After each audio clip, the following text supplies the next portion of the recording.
Hi every one, welcome to good reviews channel. நாம் இன்னைக்கு junior NTR நடிப்பில் ரிலீஸ் ஆன தேவாரா படத்தோட ரிவ்யூ தான் பார்க்க போகிறோம். இந்த படத்தோட கதை என்னன்னா, ஒரு கடலுக்கு நடுவில் 4 கிராமம் இருக்கு. அங்கே உள்ளவங்க சரக்கு கப்பலில் வர பொருட்களை முரளி சர்மாவுக்கு திருடி கொடுக்குறாங்க. இந்த திருட்டு சம்பவம் ஹீரோ தலைமையில் நடந்துட்டு இருக்கு. ஒரு தருணத்தில் தான் ஹீரோவுக்கு ஒரு விஷயம் தெரிய வருது. அது என்னன்னா, சரக்கு கப்பலில் அவங்க திருடி கொடுக்கறது பயங்கரமான வெப்பன்ஸ்னு ஹீரோவுக்கு தெரிய வருது. இந்த வெப்பன்ஸ் தான் பல உயிர்களை பழிவாங்குது. அதுல அந்த 4 கிராம மக்களையும் முரளி சர்மா தான் கொல்றாருன்னு ஹீரோவுக்கு தெரிய வருது.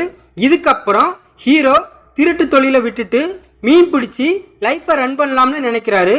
ஹீரோ இப்படி நினைச்சாலும் மற்றவங்க ஹீரோவுக்கு அகைன்ஸ்டா முடிவெடுக்கிறாங்க.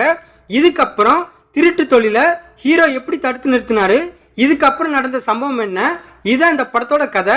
இந்த படத்தோட பிளஸ், படத்துல சரக்கு கப்பல்ல உள்ள பொருளை ஹீரோவும் அவரோட குரூப்பும் சேர்ந்து திருடுவாங்க.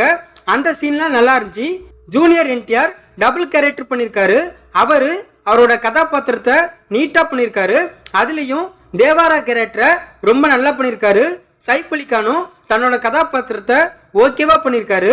படத்தோட ஃபர்ஸ்ட் ஹாஃப் ஸ்லோ அண்ட் ஸ்டடியா நேர்த்தியா போகுது.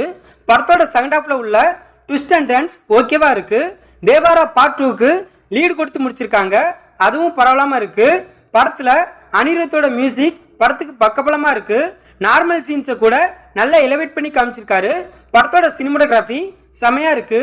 டெக்னிக்கலா இந்த படம் ஒரு ஸ்ட்ராங்கான படம் தான்.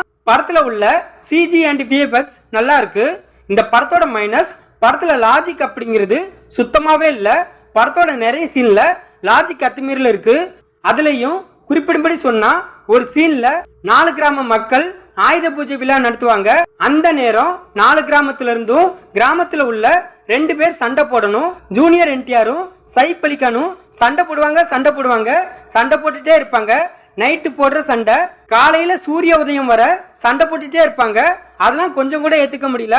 படத்தோட ஒரு சீன்ல ஹீரோ 2 கண்டெய்னரையும் ஒத்தாலா தள்ளிட்டு போவாரு, அதுவும் சுத்தமா சரியில்லை. படத்தோட ஹீரோ என்ட்ரியே ரொம்ப முக்கியதா இருந்துச்சு.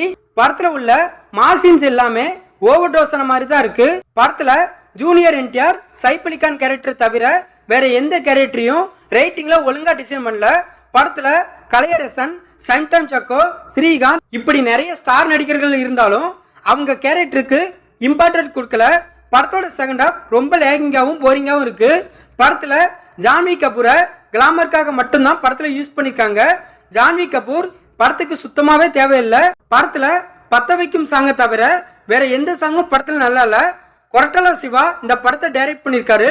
ஜூனியர் என்டிஆர், சைஃப் அலி கான், கலையரசன், பிரகாஷ் ராஜ், ஸ்ரீகாந்த் இன்னும் பலர் இந்த படத்துல நடிச்சிருக்காங்க. மொத்தத்துல இந்த படத்தை பார்க்கலாமான்னு கேட்டா, லாஜிக்கே இல்லாம ஒரு ஆவரேஜான மாஸ் ஆக்ஷன் டிராமா மூவி பார்க்க நினைக்கிறவங்க இந்த படத்தை பார்க்கலாம். இந்த வீடியோ பிடிச்சிருந்தா லைக் பண்ணுங்க, ஷேர் பண்ணுங்க, சப்ஸ்கிரைப் பண்ணி சப்போர்ட் பண்ணுங்க. Thanks for all.